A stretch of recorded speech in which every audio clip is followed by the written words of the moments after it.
Sir நீங்கள் ஒரு விஷயம் பிரதரிங்க. எல்லாரும் சொல்கிறாங்க, எல்லாரும் யாருங்க?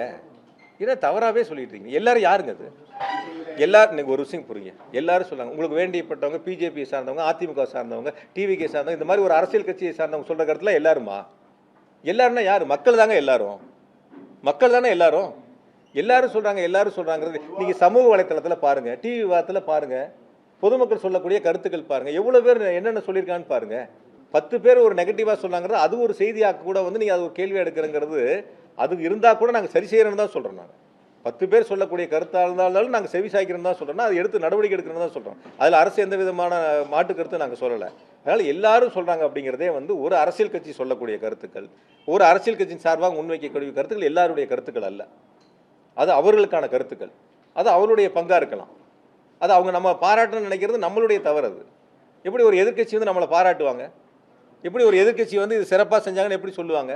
இப்போ அவங்க அந்த இடத்துல அரசியல் செய்யணும், அதுக்கான கருத்துக்களை அவங்க முன்னெடுப்பாங்க. அதுதான் இருக்கக்கூடிய ஒரு யதார்த்தமான சூழல். அரசு எந்த அளவுக்கு செயல்பட்டது, முதலமைச்சர் எந்த அளவுக்கு விரைந்து நடவடிக்கை எடுத்தாங்க, இதில் அரசினுடைய பங்கு எந்த அளவுக்கு மிக சிறப்பாக இருக்குது, எந்த அளவுக்கு வந்து மக்கள் பாதிக்கப்பட்ட மக்களுக்கு உரிய நேரத்தில் அரசு உதவிகளை செய்தது என்பது தான் நீங்கள் முதல்ல நின்று கவனிக்க வேண்டிய ஒரு பங்கு. எதனால் இந்த நிலைமை ஏற்பட்டது, யாரால் இந்த நிலைமை ஏற்பட்டது, யாரிடத்தில் இந்த கேள்விகளை கேட்கணும். 5 கேள்வி முன் வச்சிருக்கணும். அங்கே 12 மணிக்கு கூட்டம்னு அறிவித்து 3 மணிக்கு லெட்டர் கொடுத்துருக்கீங்க. நீங்களே பவரை கட் பண்ணி சொல்லி லெட்டர் கொடுத்துருக்குறீங்க. ஆனால் நீங்களே வந்து 7 மணி நேரம் லேட்டாக வந்திருக்கிறீங்க. லேட்டாக வந்தது இல்லாமல் 500 மீட்டருக்கு முன்னாடியே வண்டிக்குள்ளே போயிட்டீங்க. 500 மீட்டர் வரைக்கும் வண்டிக்கு வெளியில் வரல, வண்டிக்கு மேலேயும் வரல. கூட்ட நெரிசல் இருக்குன்னு காவல்துறை சொல்லியும் வண்டி உள்ள கூட்ட நெரிசலுக்குள்ளே வண்டியை கொண்டு போய் உள்ளே சேர்த்துருக்குறீங்க. உங்களுடைய பாதுகாவலரோ உதவியாளரோ மேலே வந்து பொதுமக்கள் வந்து பாதிக்கிறாங்க, பெண்கள் சாஞ்சு விழுங்குறாங்கன்னு சொன்னதுக்கப்புறமும் நீங்கள் பேச்சை தொடர்றீங்க. நீங்களே ஆம்புலன்ஸை கூப்பிட்றீங்க. ஆம்புலன்ஸ் வந்த பிறகு நீங்கள் போறியா நண்பான்னு கேட்குறீங்க. அந்த ஆம்புலன்ஸை நீங்களே அனுப்புகிறீங்க. அங்கே ஆம்புலன்ஸ் எங்கேருந்து வந்ததுன்னு நீங்களும் ஒரு கேள்வி கேட்குறீங்க. ஆக இது எல்லாம் யார் இடத்தில் கேட்க வேண்டிய கேள்வி, இதெல்லாம் யார் விளக்கம் சொல்ல வேண்டிய இடத்தில் இருக்கிறார்கள்.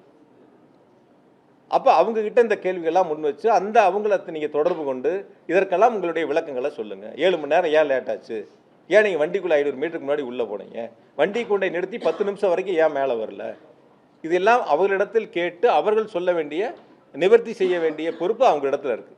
நான் இப்பொழுதும் இறுதியாக சொல்கிறேன், அரசியலாக இதை எடுத்துக்கொள்ள வேண்டாம். யார் தவறு செய்தாலும் தவறு தான். அந்த தவறுகளுக்கு யார் தவறு செய்தார்களோ அவர்களை பொறுப்பெடுத்துக் கொள்ள வேண்டும். அது எந்த கட்சியாக இருந்தாலும் சரி. அரசு இதில் மிக தெளிவாக, நிதானமாக, ரொம்ப பொறுமையாக அனைத்து நடவடிக்கைகளும் எடுத்திருக்கின்றன. பாதுகாப்பிலும் அரசை பொறுத்தவரை, காவல்துறையை பொறுத்தவரை சிறப்பாக செயல்பட்டிருக்கின்றார்கள். அதற்கு அந்த கட்சியினுடைய தலைவர் பேசும் பொழுது சொன்ன நன்றியை அவர் சொல்லியிருக்கிறார்.